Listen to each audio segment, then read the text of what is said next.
Boa noite, minhas iluminadas e meus iluminados. Agora eu vou chamar vocês assim. Tem tudo a ver, né? Ilumina-te. Que Deus esteja com vocês, que a paz do Senhor esteja em vossos corações, que Deus abençoe a cada um de vocês. Hoje nós vamos falar sobre bem-aventurados os que têm puro o coração. Então vamos começar. Bem-aventurados os que têm puro coração, porque verão a Deus. Mateus capítulo 5, versículo 8. Apresentaram-lhe, então, algumas crianças, a fim de que ele as tocasse.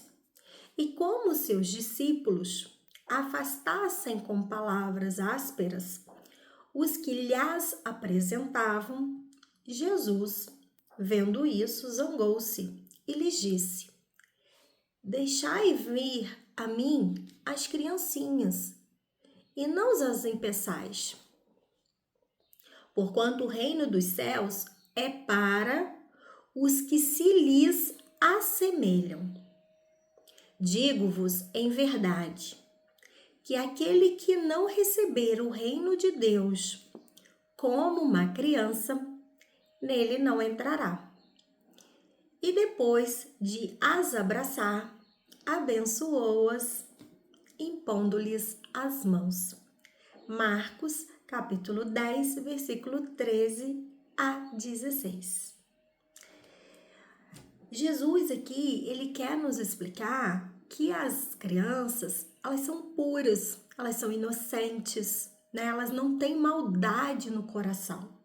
Por isso que a gente tem que se assemelhar a elas, para que nós venhamos a conquistar o reino de Deus, né? Então vamos lá que eu vou passar aqui todo esse entendimento, esclarecer esse pensamento, né?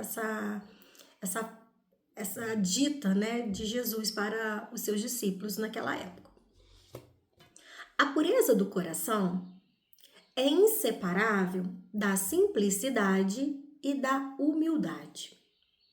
Exclui toda a ideia de egoísmo e de orgulho. Por isso é que Jesus toma a infância como emblema dessa pureza, do mesmo modo que a tomou como o da humildade. Então, que nós venhamos a ter um pouco mais de pureza nos nossos sentimentos, né? Porque às vezes a gente bota maldade em tantas coisas, né? Então, assim, que sejamos humildes, simples no nosso falar, no nosso agir e humildes para com as pessoas, né? Deixar essa ideia boba que às vezes a gente tem que falar assim: ah, mas eu sou assim, eu sou assado. E isso, assim, Deus não se alegra com isso, né? Então, que nós sejamos humildes, mansos, né? Para com tudo em nossas vidas. Nos assemelhando a um serzinho desse inocente ainda em formação. E eu busquei aqui também uma outra palavra que vai trazer bastante ensinamento pra gente. E quando eu li, eu fiquei até meio assim, mas ela também tem um outro sentido, tá? Então, vamos lá. Pecado por pensamentos. Isso naquela época também era um adultério. Então, vamos entender isso. Aprendestes que foi dito aos antigos: não cometereis adultério. Eu, porém, vos digo que aquele que houver olhado uma mulher com mau desejo para com ela, já em seu coração cometeu adultério com ela. Tá lá em Mateus, capítulo 5, versículo 27 e 28. A palavra adultério não deve absolutamente ser entendida aqui no sentido exclusivo da acepção que lhe é própria. Porém, num sentido mais geral, muitas vezes Jesus a empregou por extensão para designar o mal, o pecado, todo e qualquer pensamento mau, como, por exemplo, nesta passagem. Porquanto, se alguém se envergonhar de mim e das minhas palavras, dentre esta raça adúltera e pecadora, o Filho do Homem também se envergonhará dele, quando vier acompanhado dos santos anjos na glória de seu Pai. Está lá em Marcos, capítulo 8, versículo 38. Então, a verdadeira pureza, ela não está somente nos atos, mas também no pensamento. Porquanto aquele que tem puro coração nem sequer pensa no mal. Foi o que Jesus quis dizer. Ele condena o pecado, mesmo em pensamento, porque é sinal de impureza. Todo pensamento mal resulta, pois, da imperfeição da alma.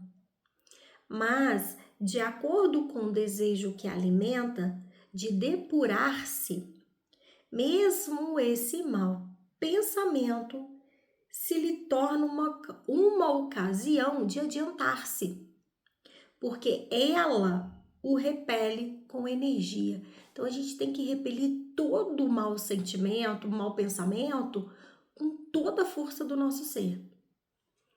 É indício de esforço por apagar uma mancha.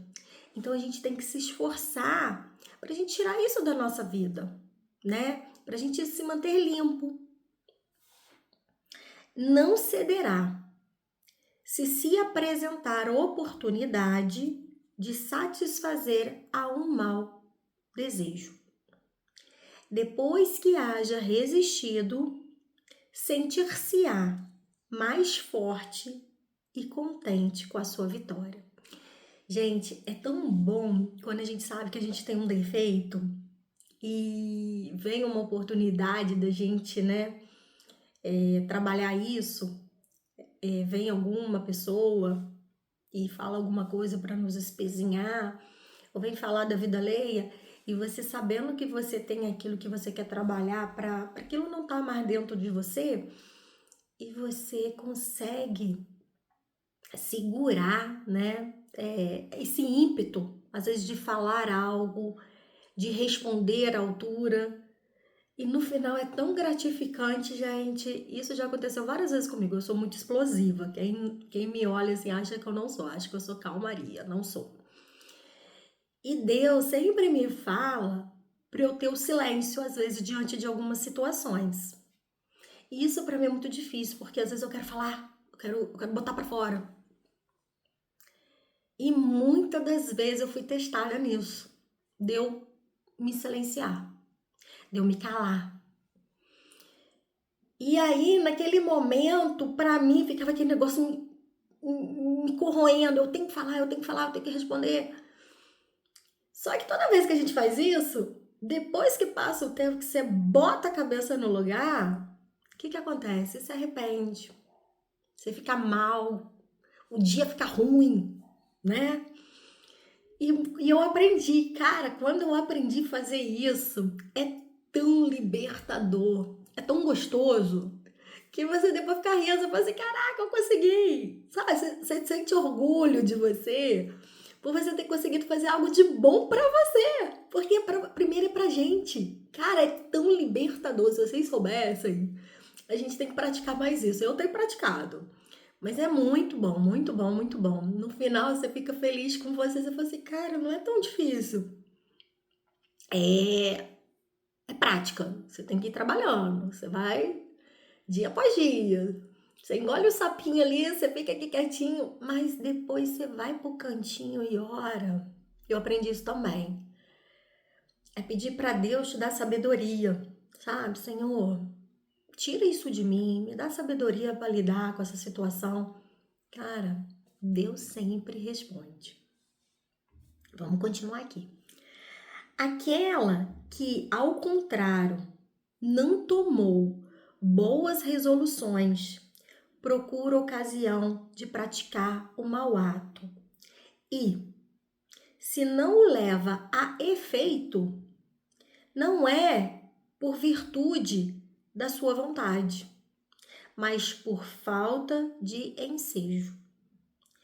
É, pois, tão culpado quanto o seria se o cometesse. Em resumo, aquele que nem sequer concebe a ideia do mal, já há progresso realizado. Mas aquele a quem essa ideia acode, mas que a repele, há progresso em vias de realizar-se. Naquele, finalmente, que pensa no mal e nesse pensamento se compraz, o mal ainda existe na plenitude da sua força. Num, o trabalho está feito, no outro, está por fazer-se. Deus, que é justo, leva em conta todas essas gradações na responsabilidade dos atos e dos pensamentos do homem. Mais uma vez falando aqui, Deus vê a nossa intenção. O quanto eu tenho lutado contra esses maus pensamentos, essas más ações. Porque muitas das vezes a gente sente prazer mesmo, né? Vamos ser realistas aqui. Alguém fez algo comigo, eu vou fazer também. Aí eu vou agir assim, eu vou fazer assado. Só que você tá na mesma vibração. A gente tem que quebrar esse paradigma. Quebrar essa onda, sair dessa onda, né? Então, aqui Deus fala disso. Jesus, né, nos explicando que a gente tem que quebrar essa linha de pensamento e nos esforçar, tá? E aí Deus vai ver a intenção. Nunca se esqueça disso. É sempre olhando a nossa intenção, o nosso esforço, a nossa boa vontade, para nos depurar.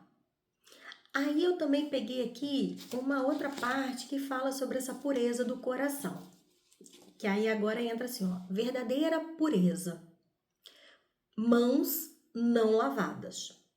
Naquela época, né, existia esse rito de que tinha que se lavar as mãos para se alimentar. Então, Jesus entra aqui numa dessa conversa aqui, né, numa situação e que ele vai ministrar tudo isso. Vamos lá. Então, os escribas e os fariseus que tinham vindo de Jerusalém aproximaram-se de Jesus e lhe disseram: por que violam os teus discípulos a tradição dos antigos, uma vez que não lavam as mãos quando fazem suas refeições? Jesus lhes respondeu: por que violais vós outros o mandamento de Deus, para seguir a vossa tradição? Porque Deus pôs este mandamento: honrai o vosso pai e a vossa mãe. E este outro: seja punido de morte aquele que disser a seu pai ou sua mãe palavras ultrajantes.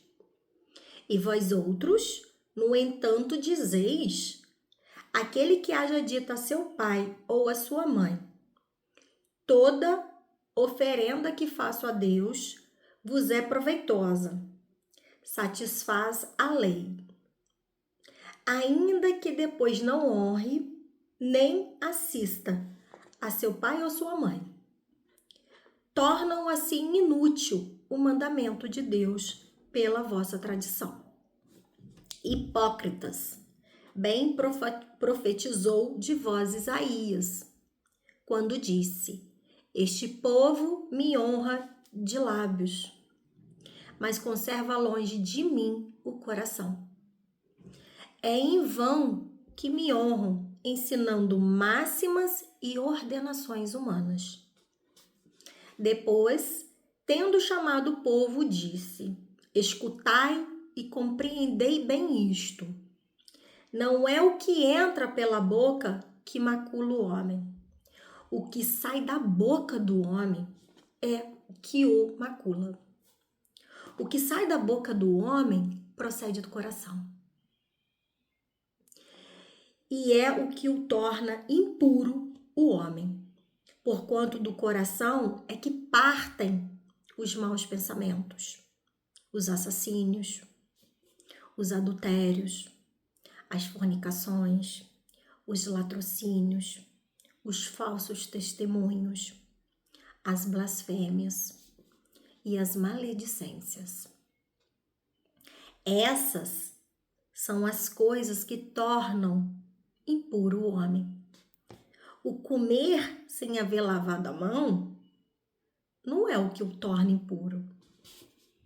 Então, aproximando-se dele, disseram-lhe seus discípulos: sabeis que, ouvindo o que acabais de dizer, os fariseus se escandalizaram? Ele, porém, respondeu: arrancada será toda planta que meu Pai Celestial não plantou. Deixai-os, são cegos que conduzem cegos. Se um cego conduz outro, caem ambos no fosso. Mateus capítulo 15, versículo 1 a 20. Enquanto ele falava, um fariseu lhe pediu que fosse jantar em sua companhia. Jesus foi e sentou-se à mesa. O fariseu entrou então a dizer consigo mesmo em pensamento: por que não lavou ele as mãos antes de jantar? Disse-lhe, porém, Jesus: vós outros fariseus, pondes grande cuidado em limpar o exterior do copo e do prato. Entretanto, o interior dos vossos corações está cheio de rapinas e de iniquidades. Insensato que sois! Aquele que fez o exterior não é também o que fez o interior? Lucas, capítulo 11, versículo 37 a 40. Então, voltando agora lá em cima, que eu queria terminar aqui essas passagens, olha só quão profundo, e muitas das vezes a gente não se dá conta disso. Às vezes a gente fala sem pensar, e é aquilo que está dentro do nosso coração. Então, vamos observar, meus irmãos, o que está dentro do nosso coração. Isso é para todos. Para todos. Muitas das vezes, a gente está tão ferido que a gente quer ferir o outro. E Jesus fala aqui que é lá no coração que está tudo isso. Esses pensamentos, né, de blasfemar, de dar falso testemunho, das maledicências. Ela tá aqui, ó. Então, o que a gente tem guardado dentro do nosso coração que aí depois a gente quer botar pra fora igual um enxame de marimbondo porque a gente tá ferido. A gente tem que limpar o nosso interior. A gente tem que buscar, né, ter pensamentos melhores, edificantes. Deixar o nosso coração limpo para que a gente possa plantar coisas boas e elas frutificarem.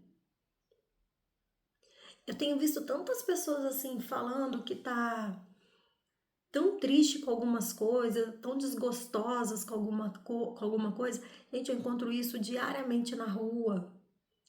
Pessoas que falam assim, poxa, minha vida não é legal, minha vida não é isso, porque as pessoas estão assim, tão assado. Vamos mudar isso, gente.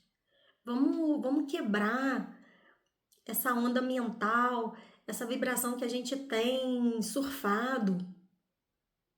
Vamos falar de coisas boas, viver coisas boas, vamos dar oportunidade para as pessoas. Se você tá vendo alguma coisa que não tá legal no ser humano, não é para você chegar e rasgar o verbo, mas muda a sua atitude com ela. Eu falei esse dia isso com uma pessoa. Ah, eu não gosto do fulano.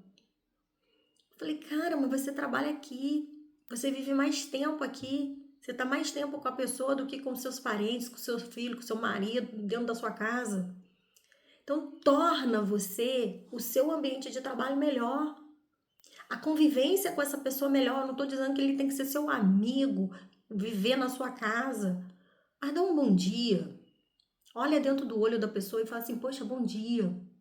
Ah, mas eu não gosto. Muda. Ah, mas o fulano não me dá oportunidade. Muda você. Eu falei isso com ela, água mole, pedra dura, tanto bate até que fura, gente. O amor, o verdadeiro amor, quando a gente tá com vontade mesmo de melhorar o ambiente que a gente tá, as pessoas que estão ao nosso redor e nos melhorar, a gente se esforça.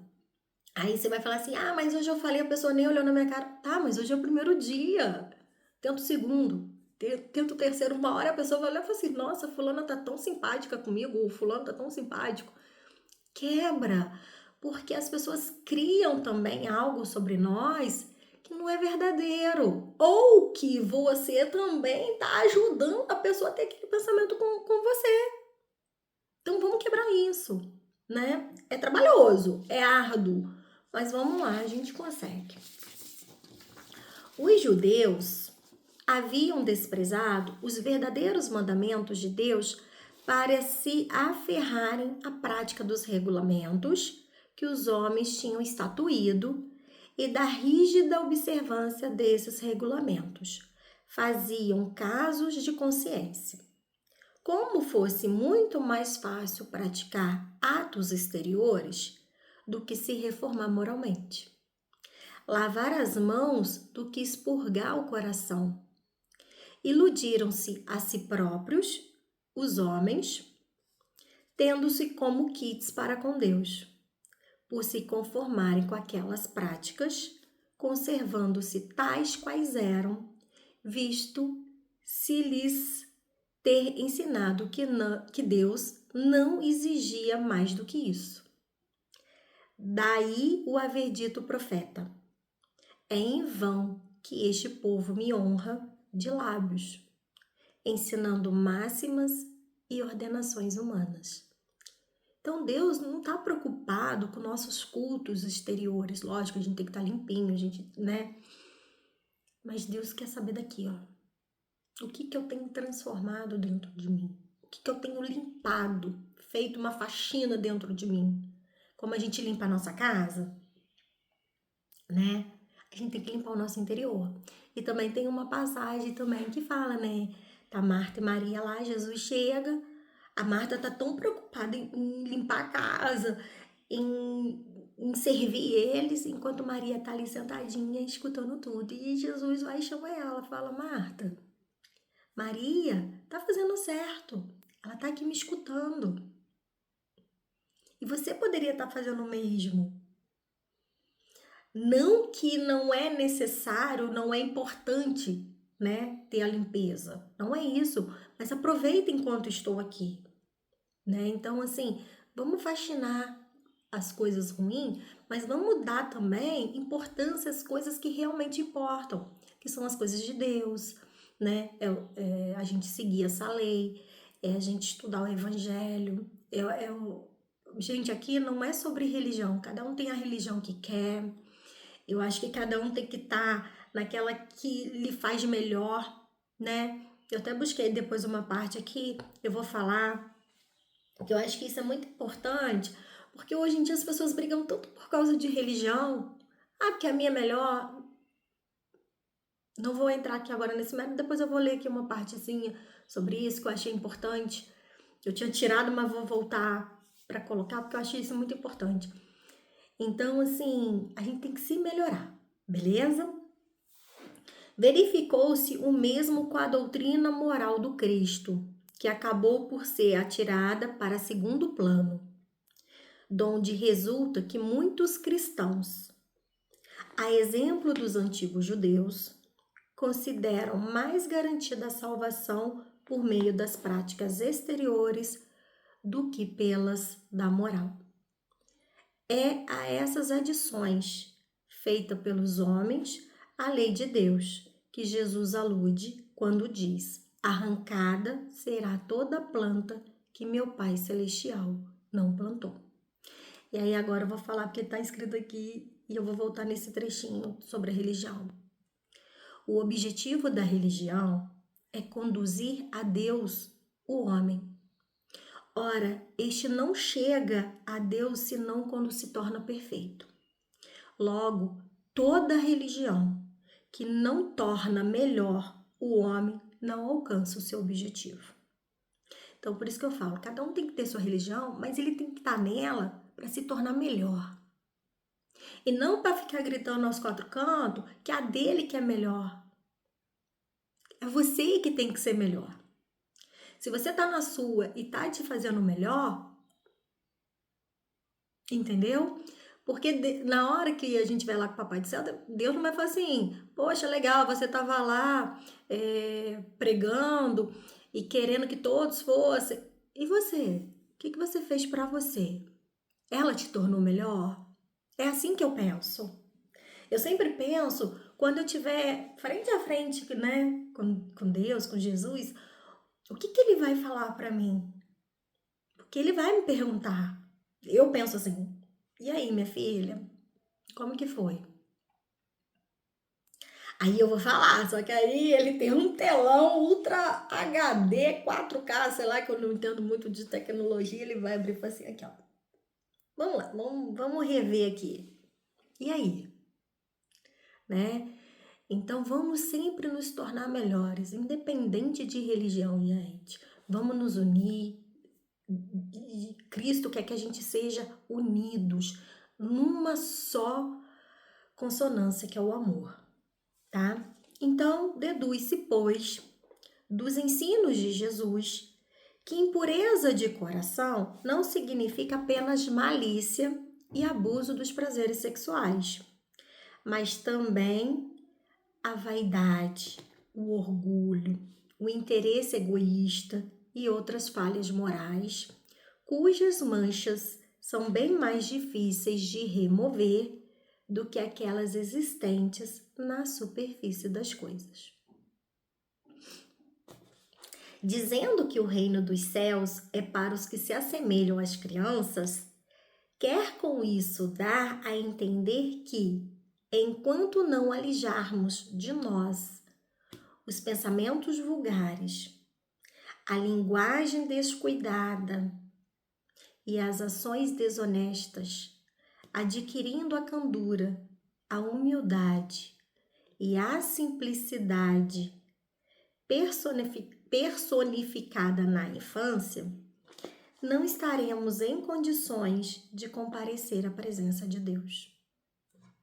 Cuidemos então do refinamento de nossas ideias e maneiras, para que um dia possamos ter a aventura de ver a Deus face a face. Lindo, né? É trabalhoso. Muito trabalhoso. É a gente se burilar, né? Lapidar as arestas aqui e ali. E a gente é um diamante bruto, gente. Só que o diamante bruto que a gente pega lá na natureza, a gente leva para a empresa, né? Uma fábrica e lapida. Tem lá o aparelhinho lapida. E nós, diamantes brutos, onde a nossa luz tem que brilhar, porque dentro de nós tem, né, a essência de Deus, a essência divina. Como que a gente se burila? Como que a gente se lapida? Nós mesmos. Só que dói. Dói porque a gente tem que deixar todo o nosso orgulho e nossa vaidade de lado. Ser humildes. Entender que Deus tem um plano na vida de cada um de nós. Deus nos ama, assim, de uma maneira que a gente não tem nem ideia. Às vezes a gente quer que pessoas nos amem e nos deem valor, E realmente a gente não dá valor para quem dá pra gente, que é Deus, né? Porque Deus quer que cada um de nós vença. E como eu falei lá atrás, quando a gente faz alguma coisa que a gente conseguiu se vencer, a gente fica feliz, imagina Deus falando assim, caraca, eu lembro sempre tem agora, um meme, né, do The Chosen, que Jesus olha pra gente e faz assim com o dedinho. Hoje sempre vem isso na minha cabeça, o olharzinho dele falando assim, gostei, isso aí, tô muito feliz com você. Então, assim, vamos nos esforçar, gente. Busca sempre ler coisas edificantes, ver coisas edificantes, para a gente botar coisas dentro do nosso espírito, dentro da nossa alma, que nos dê força e bom ânimo para seguir por esse caminho, tá? Que a luz do nosso Senhor Jesus Cristo esteja com vocês. Tá sendo muito bom estar aqui com vocês. Eu acordo cedinho para fazer minhas orações, eu não saio de casa sem orar. Então, antes de vocês saírem de casa também, meus irmãos, criem uma rotina de agradecer a Deus pelo seu dia, pela sua vida, pela sua família, porque é o que eu falo sempre para todos que estão ao nosso redor. Nós somos muito privilegiados, né? A gente tem que louvar e agradecer a esse Deus maravilhoso todos os dias. Então hoje eu quero deixar aqui para vocês essas bênçãos, como lá na passagem Deus abençoou a criança, né? E falam que a gente abençoar as pessoas é a coisa mais importante. Então eu abençoo todos que estão aqui, todos que entraram nesse vídeo, que vocês possam sentir a luz de Deus, a paz de Deus na vida de vocês, tá? Um beijo, até o próximo vídeo. Fica com Deus.